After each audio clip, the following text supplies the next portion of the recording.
Œuvre choisie de Mao Tse-tung, tome 4. Période de la Troisième Guerre civile révolutionnaire. Sur les négociations de Chongqing. 17 octobre 1945. Parlons un peu de la situation actuelle. C'est là la question qui préoccupe nos camarades. Cette fois-ci, les négociations entre le Kuomintang et le Parti communiste à Chongqing ont duré 43 jours. Les résultats en ont déjà été publiés dans les journaux. Les délégués des deux partis continuent à négocier. Les négociations ont porté fruit. Le Kuomintang a accepté les principes de la paix et de l'union, reconnu certains droits démocratiques du peuple et admis que la guerre civile devait être écartée et que les deux partis devaient coopérer dans la paix pour bâtir une Chine nouvelle. Tels sont les points sur lesquels un accord a été obtenu. Il en est d'autres sur lesquels on n'est pas parvenu à un accord. La question des régions libérées n'a pas été résolue, et celle des forces armées, en fait, n'a pas été résolue non plus. Et les accords conclus ne le sont encore que sur le papier. Ce qui est sur le papier n'est pas l'équivalent de la réalité. Les faits prouvent qu'un très grand effort reste à faire pour que cela devienne une réalité. D'un côté, le Kuomintang négocie avec nous. De l'autre, il attaque vigoureusement les régions libérées. Les troupes du Kuomintang directement engagées dans cette attaque se chiffrent déjà à 800 000 hommes, sans compter les forces disposées autour de la région frontière du Shenxi Kanso-Ningxia. Partout où il y a des régions libérées, les combats s'engagent ou se préparent. Or, le premier article de l'accord du 10 octobre porte sur la paix et la construction nationale.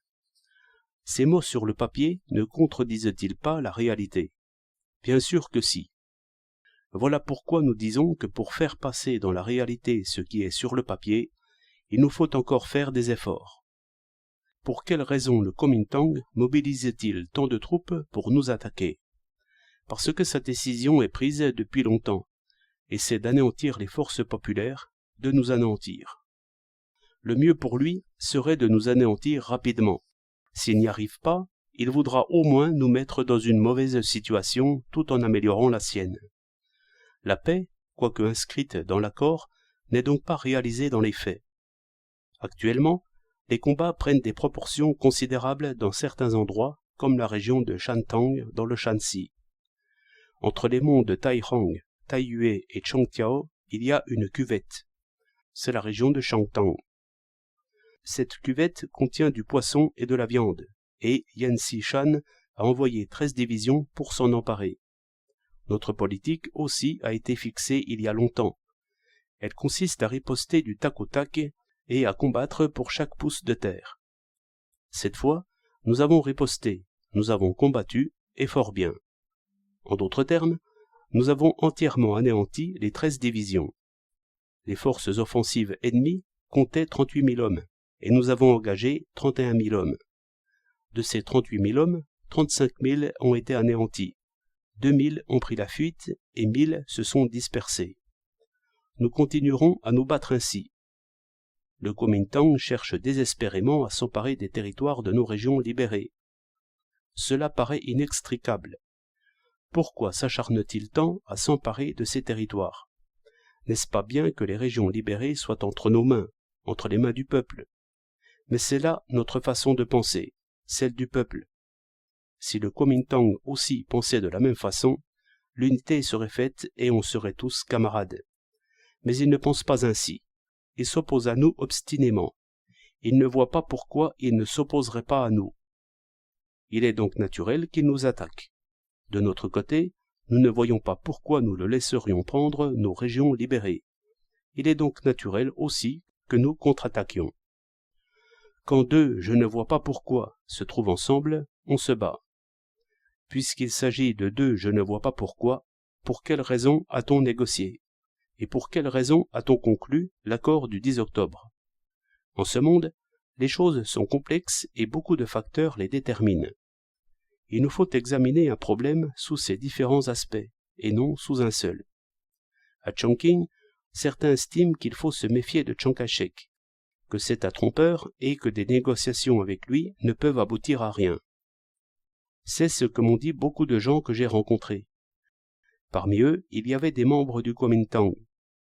Je leur ai dit que leur opinion était justifiée, bien fondée, et que 18 années d'expérience nous avaient fermement convaincus qu'il en était bien ainsi. C'est sûr que le Kuomintang et le Parti communiste échoueront dans leurs négociations. C'est sûr qu'ils se battront, sûr qu'ils en viendront à une rupture, mais ce n'est là qu'un aspect de la question. Il y en a un autre. Bien des facteurs encore ne peuvent manquer d'inspirer de fortes craintes à Chiang Kai-shek.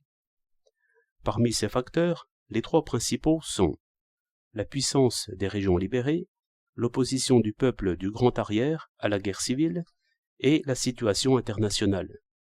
Il y a dans nos régions libérées 100 millions d'habitants, 1 million de soldats et les 2 millions d'hommes de la milice populaire, une force dont personne n'oserait minimiser l'importance. La position de notre parti dans la vie politique de la nation n'est plus ce qu'elle était en 1927, ni ce qu'elle était en 1937. Le Kuomintang, qui a toujours refusé de reconnaître un statut d'égalité au Parti communiste, est obligé maintenant de le faire. Ce que nous avons réalisé dans les régions libérées a déjà influencé toute la Chine et le monde entier. Le peuple du Grand Arrière désire la paix et réclame la démocratie. Dernièrement, à Chongqing, j'ai senti profondément l'appui enthousiaste des larges masses populaires. Elles sont mécontentes du gouvernement du Kuomintang et placent leurs espoirs en nous. En outre, j'ai rencontré bien des étrangers, y compris des Américains, qui ont beaucoup de sympathie pour nous. Les larges masses populaires dans les pays étrangers sont mécontentes des forces réactionnaires de Chine et témoignent de la sympathie pour les forces populaires chinoises. Et elles désapprouvent aussi la politique de Chiang Kai-shek. Nous avons bien des amis dans tout le pays et dans le monde entier. Nous ne sommes pas seuls. Il n'y a pas que le peuple de nos régions libérées qui soit contre la guerre civile en Chine et pour la paix et la démocratie, mais aussi les larges masses populaires dans le Grand Arrière et dans le monde entier.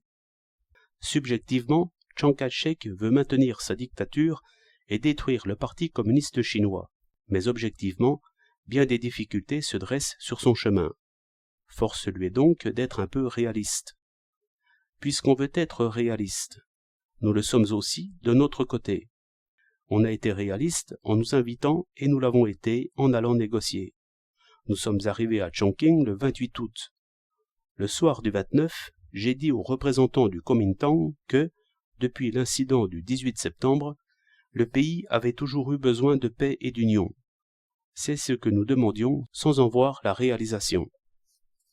La paix et l'union ne sont devenues une réalité qu'après l'incident de Xi'an et avant le début de la guerre de résistance, le 7 juillet 1937. Durant les 8 années de cette guerre, nous avons combattu ensemble contre le Japon, mais la guerre civile n'a jamais cessé. Il y a eu d'incessants conflits, plus ou moins importants. Nier que ce fut là de la guerre civile serait une duperie et ne concorderait pas avec la réalité. Au cours de ces 8 années, nous avons maintes fois exprimé notre désir de négocier. Au 7e congrès de notre parti, nous avons même déclaré « Nous sommes disposés à reprendre les négociations avec les autorités du Kuomintang dès que celles-ci auront manifesté leur désir de renoncer à leur politique erronée actuelle et consenti à des réformes démocratiques. » Dans les négociations, nous avons soutenu que, premièrement, la Chine avait besoin de la paix et que, deuxièmement, elle avait besoin de la démocratie. Chiang Kai-shek n'a pu faire aucune objection et a dû donner son assentiment. D'un côté, la politique de paix et les accords sur la démocratie, publiés dans le résumé des conversations, sont des mots sur le papier et ne représentent pas encore la réalité. D'un autre côté, ils ont été déterminés par le jeu de forces diverses. C'est la force du peuple dans les régions libérées, la force du peuple dans le Grand Arrière, la situation internationale, le cours général des événements qui a contraint le Kuomintang à les accepter. La manière de riposter du tac au tac dépend de la situation. Parfois, ne pas aller négocier, c'est riposter du tac au tac. Parfois, aller négocier, c'est aussi riposter du tac au tac. Nous avons eu raison de ne pas y aller autrefois. Nous avons encore raison d'y aller cette fois. Dans un cas comme dans l'autre, c'est riposter du tac au tac. Cette fois, nous avons bien fait d'y aller, car cela nous a permis de démolir les mensonges du Kuomintang, selon lesquels le Parti communiste ne désirait pas la paix et l'union. Le Kuomintang a envoyé successivement 3 télégrammes pour nous inviter, et nous y sommes allés. Mais il n'avait rien préparé et c'est nous qui avons dû présenter toutes les propositions. Comme résultat des négociations, il a accepté la politique de paix et d'union. C'est parfait. Si le Kuomintang persiste à déclencher la guerre civile, il se mettra dans son tort aux yeux de toute la nation et du monde entier, et nous aurons d'autant plus de motifs d'engager une guerre de légitime défense pour briser ces attaques. Maintenant que l'accord du 10 octobre a été conclu, notre tâche est de le faire observer, d'exiger que le Kuomintang tienne sa promesse et de continuer de lutter pour la paix. S'il tient à se battre, nous l'anéantirons définitivement. Voici comment les choses se présentent. Il nous attaque, nous le détruisons. Et le voilà satisfait. En partie satisfait s'il est détruit en partie. Satisfait davantage s'il est détruit davantage. Entièrement satisfait s'il est détruit entièrement. Les problèmes de la Chine sont compliqués, et il nous faut aussi avoir la tête quelque peu compliquée. Si l'on vient pour se battre, nous nous battrons. Nous nous battrons pour gagner la paix. La paix ne viendra pas si nous ne portons pas des coups sévères aux réactionnaires qui osent attaquer les régions libérées. Des camarades ont demandé pourquoi nous devons céder 8 régions libérées. C'est grand dommage que de céder ces 8 régions, mais il vaut mieux le faire. Pourquoi est-ce dommage? Parce que ces régions-là, le peuple les a créées au prix de sa sueur et de son sang, et péniblement édifiées. Donc, dans les régions que nous allons céder, il nous faut expliquer clairement la situation au peuple et prendre les dispositions qui conviennent. Pourquoi devons-nous céder ces régions? Parce qu'autrement, le Kuomintang ne se sentirait pas tranquille. Il va retourner à Nankin, mais quelques régions libérées dans le sud sont tout près de son lit ou dans son corridor. Aussi longtemps que nous en serons là, il ne pourra pas dormir tranquille, et, de toute façon, il ne manquera pas de nous les disputer.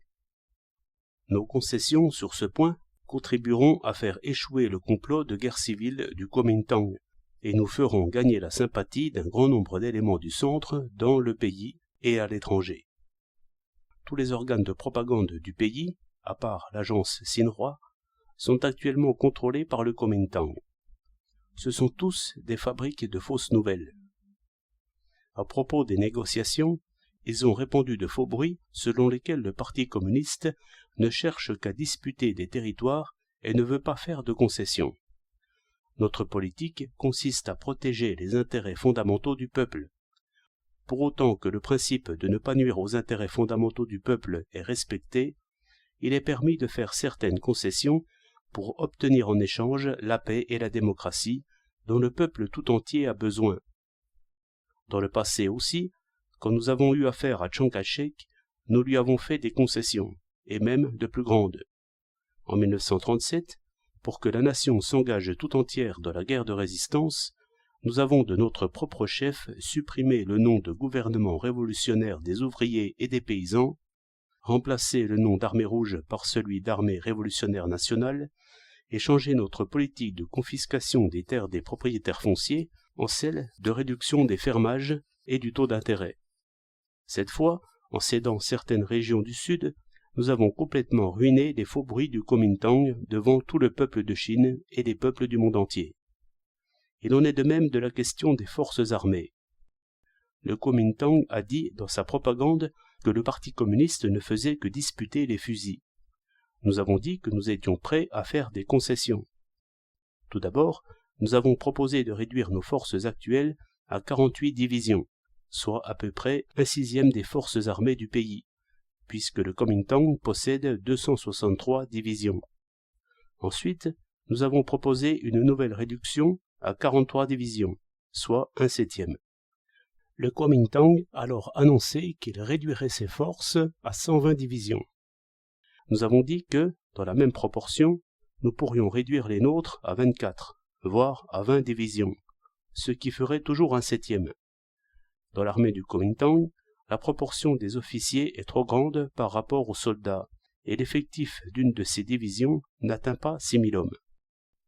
Nous pourrions former 200 de leurs divisions avec nos 1 200 000 hommes. Mais nous n'allons pas le faire. Ainsi, le Kuomintang n'a plus rien à dire et tous ces faux bruits font long feu. Alors, allons-nous livrer nos armes au Kuomintang? Pas davantage. Si nous lui livrons nos armes, le Kuomintang n'en aura-t-il pas trop? Les armes du peuple, fût-ce un fusil ou une cartouche, il faut les garder toutes, il ne faut pas les livrer. Voilà ce que je voulais dire aux camarades sur la situation actuelle. Elle se développe à travers de nombreuses contradictions. Pourquoi, dans les négociations entre le Kuomintang et notre parti, est-on parvenu à un accord sur certains points et pas sur d'autres? Pourquoi le résumé des conversations parle-t-il de la paix et de l'union, alors qu'en fait les combats se poursuivent? Certains camarades n'arrivent pas à comprendre ces contradictions. Mon exposé a justement pour but de répondre à ces questions. Certains camarades ne peuvent pas comprendre pourquoi nous avons consenti à négocier avec Chiang Kai-shek alors qu'il a toujours été anticommuniste et ennemi du peuple. Notre parti avait décidé à son 7e congrès que nous étions disposés à négocier avec le Kuomintang, pour autant que ce dernier modifierait sa politique. Cette décision était-elle juste? Tout à fait juste. La révolution chinoise est une longue révolution, et la victoire ne peut être remportée que pas à pas. L'avenir de la Chine dépend de nos efforts. Pendant quelques 6 mois, la situation va rester incertaine. Nous devons redoubler d'efforts pour qu'elle puisse évoluer dans un sens favorable au peuple tout entier. Maintenant, ajoutons un mot sur notre travail. Parmi les camarades ici présents, il y en a qui vont partir pour le front. Bon nombre de nos camarades sont pleins d'enthousiasme, et c'est à qui aura l'occasion d'aller travailler là-bas. Cet esprit actif et cette ardeur sont très précieux. Mais il y a aussi des camarades qui ont des idées fausses, et qui, au lieu de penser qu'il y aura au front de nombreuses difficultés à vaincre, croient que là tout ira bien, et qu'on y sera mieux qu'à Yunnan. N'y a-t-il pas des gens qui pensent de cette façon? Je crois que si. Je conseille à ces camarades de rectifier leurs idées. Quand on va au front, c'est pour travailler. Qu'est-ce que travailler? Travailler, c'est lutter. Il y a là-bas des difficultés et des problèmes qu'il nous incombe de résoudre. C'est pour vaincre ces difficultés que nous y allons travailler et lutter. Un bon camarade est celui qui tient d'autant plus à aller dans un endroit que les difficultés y sont plus grandes. Au front, le travail est dur. Un dur travail est comme une charge placée devant nous et qui nous défie de la hisser sur nos épaules. Certaines charges sont légères, d'autres sont lourdes. Il y a des gens qui, préférant les charges légères aux lourdes, choisissent les légères et laissent les lourdes aux autres. Ce n'est pas une bonne attitude. D'autres camarades se comportent différemment. Ils laissent le confort aux autres et portent eux-mêmes les lourdes charges. Ils sont les premiers à supporter les épreuves, les derniers à jouir du bien-être. Ce sont de bons camarades. Nous devons tous prendre exemple sur leur esprit communiste. Beaucoup de cadres locaux vont quitter leur pays pour le front, et beaucoup d'autres, qui étaient venus à Yunnan de leur pays natal du Sud, vont partir aussi pour le front. Tous les camarades allant au front doivent avoir l'esprit bien préparé, de telle sorte qu'une fois là-bas, ils puissent prendre racine, fleurir et porter fruit. Nous autres communistes, nous sommes comme les semences et le peuple est comme le sol. Dès que nous arrivons dans un endroit, nous devons nous unir avec le peuple, prendre racine et fleurir au milieu du peuple. Où qu'ils aillent, nos camarades doivent établir de bonnes relations avec les masses, leur témoigner de la sollicitude et les aider à surmonter leurs difficultés. Nous devons unir à nous les larges masses populaires, et plus nous y réussirons, mieux cela vaudra. Mobiliser hardiment les masses, développer les forces du peuple pour que celles-ci, sous la direction de notre parti, puissent vaincre l'agresseur et bâtir une Chine nouvelle, telle est la politique définie à notre 7e congrès et pour la réalisation de laquelle nous devons lutter. Les affaires de la Chine, il appartient au Parti communiste et au peuple de les gérer. nous avons la ferme volonté et le moyen de réaliser la paix et la démocratie. À condition que nous nous unissions encore plus étroitement avec tout le peuple, les affaires de la Chine iront bien. Après la Seconde Guerre mondiale, c'est vers un avenir radieux que s'oriente le monde. Telle est la tendance générale. La conférence des ministres des Affaires étrangères des 5 grandes puissances à Londres a échoué. Une troisième guerre mondiale serait-elle donc sur le point d'éclater? Non. Pensez un peu. Comment une troisième guerre mondiale pourrait-elle éclater aussitôt après la fin de la seconde? Les pays capitalistes et les pays socialistes parviendront finalement à des compromis sur un grand nombre de questions internationales, parce que le compromis sera avantageux. Le prolétariat et les peuples du monde entier sont fermement opposés à une guerre antisoviétique et anticommuniste. Dans les 30 dernières années, 2 guerres mondiales ont eu lieu. Entre la Première et la Seconde Guerre mondiale, il y eut un intervalle de plus de 20 ans. Dans le demi-million d'années que compte l'histoire de l'humanité, il n'y a eu de guerre mondiale que dans les 30 dernières années. Le monde a fait de grands progrès après la Première Guerre mondiale. Après la Seconde, il fera certainement des progrès encore plus rapides. À la suite de la Première Guerre mondiale, l'Union soviétique est née et plusieurs dizaines de partis communistes ont été fondés, fait sans précédent dans l'histoire. Après la fin de la Seconde Guerre mondiale, l'Union soviétique est devenue plus forte, le visage de l'Europe a changé, la conscience politique du prolétariat et des peuples du monde est d'un niveau bien plus élevé, et les forces progressistes du monde entier sont plus étroitement unies. La Chine subit, elle aussi, de brusques changements. La tendance générale du développement de la Chine s'oriente certainement vers le meilleur et non vers le pire. Le monde progresse, l'avenir est radieux, personne ne peut changer ce courant général de l'histoire. Nous devons constamment faire connaître au peuple les progrès du monde et son avenir lumineux, afin d'aider le peuple à prendre confiance en la victoire. En même temps, nous devons dire au peuple et à nos camarades que notre chemin sera sinueux. Il y a encore beaucoup d'obstacles et de difficultés sur le chemin de la Révolution. Le 7e congrès de notre parti a envisagé les nombreuses difficultés que nous rencontrerions. Nous préférons les supposer plus nombreuses qu'elles ne sont. Certains camarades aiment mieux ne pas y penser sérieusement. Mais les difficultés sont une réalité. Nous devons reconnaître autant de difficultés qu'il y en a, et nous garder d'adopter à leur égard une attitude de non-reconnaissance. Les difficultés, nous devons les reconnaître, les analyser et les combattre. Il n'y a pas de route droite dans le monde. Nous devons être prêts à suivre une route tortueuse, sans essayer d'obtenir les choses à peu de frais. Il ne faut pas s'imaginer qu'un beau matin, tous les réactionnaires tomberont à genoux de leur propre mouvement.